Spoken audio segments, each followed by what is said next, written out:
Hi, I'm Julie, and I have vasculitis.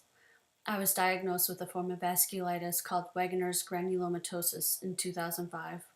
My story pales in comparison with most vasculitis patients because I was lucky enough to have been diagnosed before there was any major damage to my organs. However, since many doctors remain unfamiliar with the disease, too many people have either lost their lives or have suffered due to the prevailing lack of knowledge of the disease by doctors. I realized something was not right when I would get a fever and night sweats, sweating through two, sometimes three t shirts every night. I started to notice pain right about where my carotid arteries are, which worsened daily to the point that I could not turn my head from side to side.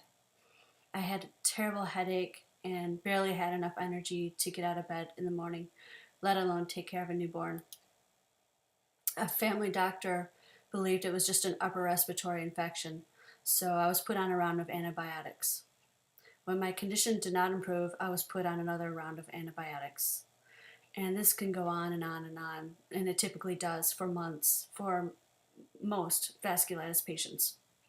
My health continued to go downhill, so the family doctor suggested that I go see an otolaryngologist who ordered a blood test when he believed that the pain was at the site of my arteries and not my glands. The test revealed dangerously high levels of inflammation, so the otolaryngologist told me to see a rheumatologist, a doctor who specializes in autoimmune disorders.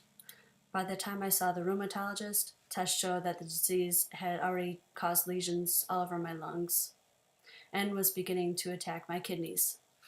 If I had waited much longer, my life would have been at stake. After 3 years of various levels of corticosteroids, immunosuppressants, and chemotherapy, I'm finally in remission, but like most people living with vasculitis, I have to be on medicine indefinitely. The medicine we take is usually some combination of corticosteroids, chemotherapy, and or immunosuppressants. Like most people with vasculitis, I have to get my blood tested every month and catch any potential disease activity or adverse effects from the drugs early on. May has been designated Vasculitis Awareness Month. Vasculitis can affect anybody, any age, children to adults.